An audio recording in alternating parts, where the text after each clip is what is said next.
നമസ്കാരം. മഞ്ജു വാര്യർക്കൊപ്പം കാവ്യയെയും ഭാര്യയാക്കണമെന്ന ആഗ്രഹം ദിലീപിനുണ്ടായിരുന്നു. അക്കാര്യത്തിൽ കാവ്യയ്ക്ക് ഉറപ്പും നൽകിയിട്ടുണ്ടായിരുന്നു. ആ പ്രതീക്ഷയിലാണ് എല്ലാ രീതിയിലും ദിലീപുമായി കാവ്യ എടുത്തത്. ഓർക്കാപ്പുറത്ത് കാവ്യയ്ക്ക് വിവാഹം തീരുമാനിച്ചപ്പോഴും ബന്ധം തുടരാമെന്ന് ദിലീപ് ആഗ്രഹിച്ചിരുന്നു. എന്നാൽ താൻ സ്വന്തമാക്കിയത് കൈവിട്ടു പോകുമോ എന്ന തോന്നൽ ശക്തമായപ്പോഴാണ് കാവ്യയെ തിരികെ വിളിച്ചതും. കാവ്യ മാധവനും നിശാൽ ചന്ദ്രയുമായുള്ള വിവാഹശേഷം സിനിമയിൽ നിന്നും മാത്രമല്ല കേരളത്തിൽ നിന്നും കാവ്യ മാറി നിന്നു. ഇതു മഞ്ജു വാര്യർക്ക് ഏറെ ആശ്വാസമായിരുന്നു. തൻ്റെ ജീവിതം തിരിച്ചു കിട്ടിയെന്ന സമാധാനം. കാരണം അതിനു മുൻപ് തന്നെ ദിലീപും കാവ്യയും തമ്മിലുള്ള ബന്ധത്തെക്കുറിച്ച് മഞ്ജുവിന് അറിയാമായിരുന്നു. തൻ്റെ ജീവിതം തിരിച്ചു കിട്ടിയല്ലോ എന്ന ആശ്വാസത്തിലിരിക്കുകയായിരുന്നു മഞ്ജു. എന്നാണ് കാവ്യയുടെ വിവാഹത്തോടെ മഞ്ജുവിൻ്റെ ബന്ധുക്കൾ പറഞ്ഞിരുന്നത്. ദിലീപേട്ടനെ അന്ധമായി വിശ്വസിച്ച് സ്നേഹിച്ച് സ്വന്തം ഇഷ്ടപ്രകാരം വീട്ടിൽ നിന്നും ഇറങ്ങിപ്പോന്നു. അതും കരിയറിൽ തിളങ്ങി നിൽക്കുന്ന കാലത്ത്. അച്ഛൻ്റെയോ വീട്ടുകാരുടെയോ വാക്കുകൾ അനുസരിച്ചില്ല. മീനുട്ടി ജനിച്ചതു മുതൽ ദിലീപിൽ പല മാറ്റങ്ങളും വന്നു തുടങ്ങി.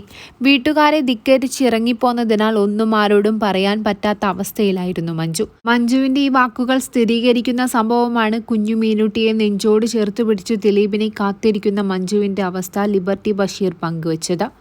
മീശമാധവൻ എന്ന ചിത്രത്തിന്റെ വിജയാഘോഷം പങ്കെടുക്കാനെത്തിയ ദിലീപും കാവ്യയും ഹോട്ടൽ മുറിയിലായിരുന്നു. മഞ്ജു ആണെങ്കിൽ പുറത്ത് കുഞ്ഞുമായി കാത്തിരിക്കുന്നു.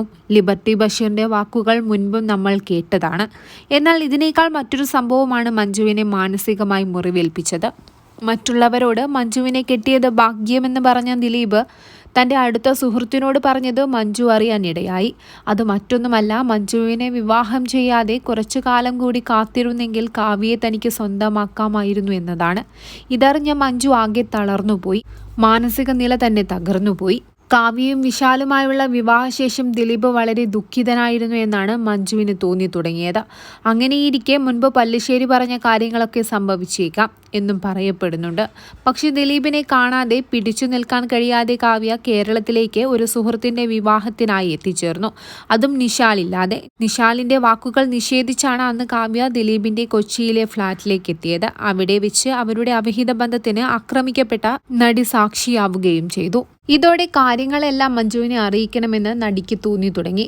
ഇതേ തുടർന്ന് മഞ്ജു തന്നെ നേരിട്ടെത്തി ഈ വിവരങ്ങളെക്കുറിച്ചെല്ലാം നേരിട്ടറിഞ്ഞു. ഇതോടെയാണ് ക്രൂരമായ നടിയെ ആക്രമിച്ച കേസ് ഉണ്ടായതും. കൂടുതൽ വാർത്തകൾക്കായി ചാനൽ സബ്സ്ക്രൈബ് ചെയ്യൂ. പുതുപുത്തൻ വാർത്തകൾ നേരത്തെ ലഭിക്കുവാൻ ബെൽ ബട്ടൺ ക്ലിക്ക് ചെയ്യാനും മറക്കരുത്. നന്ദി.